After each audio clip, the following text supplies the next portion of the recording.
राम राम किसान भाइयों, मैं नितिन फिर से हाजिर हूँ आपके अपने चैनल नितिन देओल में। किसान भाइयों, आज हम बात करेंगे कि गेहूं की फसल के अंदर लास्ट टाइम पर, यानी कि जिस समय पर हमारी जो बालियां हैं निकलने वाली होती हैं, इन बालियों की मोटाई, इन बालियों की लंबाई और इन बालियों के अंदर ज़्यादा से ज़्यादा दाने हम किस तरीके से भर सकते हैं और उन दानों के अंदर जो फुलाव है उस फुलाव को हम किस तरीके से बढ़ा सकते हैं। किसान भाई, जो तरीका मैं आपको इस वीडियो में बताने वाला हूं, जो खाद, जो स्प्रे मैं इस वीडियो में आपको बताने वाला हूं, इसके बारे में मैं आपको पहले भी बता चुका हूं, लेकिन आज मुझे अलग से इसके लिए वीडियो बनाकर देनी पड़ रही है क्योंकि किसान भाइयों के लगातार कमेंट आ रहे हैं, लगातार मेरे से प्रश्न पूछे जा रहे हैं कि इनकी बालियां किस तरीके से बढ़े हैं, ज़्यादा दाने हम एक बाली के अंदर कैसे ले सकते हैं, इनका फुलाव हम किस तरीके से बढ़ा सकते हैं।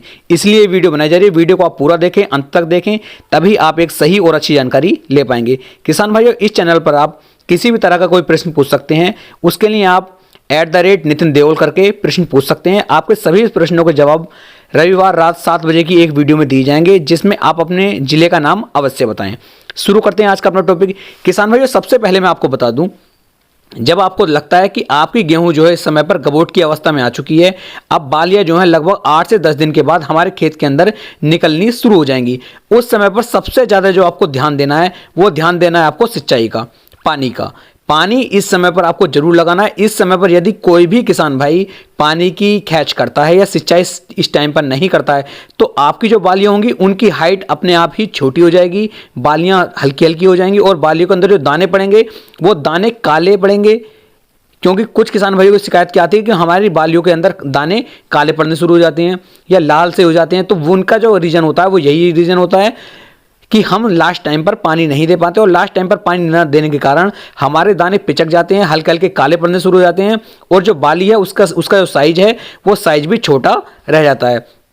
तो सबसे पहला जो काम है आपको ये करना है कि गबोट अवस्था में जब भी आपकी गेहूं आएगी, आपको सिंचाई जरूर करनी है और सिंचाई के साथ साथ किसान भाइयों, आपको अपनी गेहूं की फसल के अंदर एक खाद डालना है। इस खाद की डोज जो मैं आपको बता रहा हूं, इसी डोज में आपको डालना है। इससे ज़्यादा डोज ना डालें, इससे कम डोज भी आप ना डालें, क्योंकि यदि ज़्यादा डोज दे देते हैं तो इसकी ओवर मात्रा हो जाएगी और हो सकता है इससे आपको नुकसान भी देखने को मिल जाए। इसलिए जितनी मात्रा बताई जाए उतनी का ही उपयोग करें, क्योंकि इसे मैं कम से कम 3 से 4 साल से लगातार प्रयोग कर रहा हूं और अपने साथ किसान भाइयों को भी प्रयोग में करवा रहा हूं, उससे अच्छे रिजल्ट मिल रहे हैं। इसलिए आप उसी डोज में करें जो डोज मैं आपको बता रहा हूं। इसमें किसान भाइयों आपको एमओपी पोटास अपने गेहूं की फसल के अंदर डालनी है।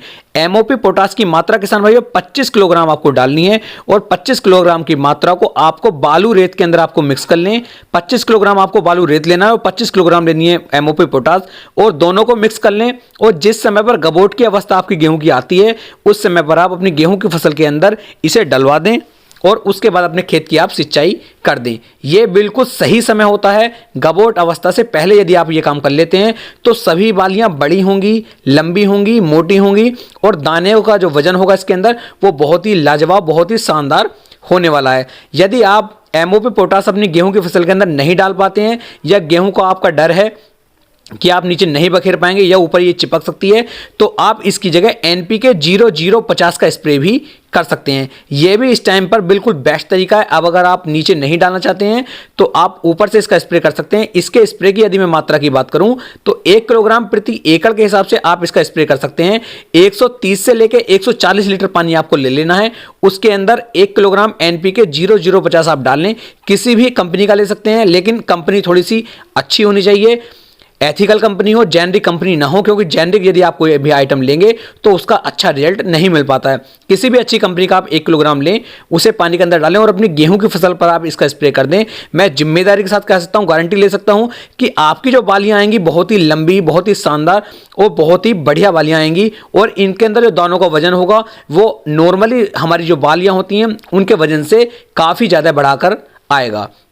उम्मीद है मैं आपको एक सही और अच्छी जानकारी ले पाया हूं। यदि इससे संबंधित कुछ भी प्रश्न आपके हों तो आप मुझे टेलीग्राम पर मैसेज कर सकते हैं। व्हाट्सएप पर मैं मैसेज के जवाब नहीं दे पा रहा हूं, उसके लिए मैं माफ़ी चाहूँगा। आप टेलीग्राम पर मुझे मैसेज करें, मैं आपके सभी सवालों के जवाब बहुत जल्द देने की कोशिश करता हूँ। उम्मीद है मैं आपको एक सही और अच्छी जानकारी दे पाया हूँ। फिर मिलेंगे एक नई वीडियो में एक नई जानकारी के साथ। तब तक के लिए राम राम जी।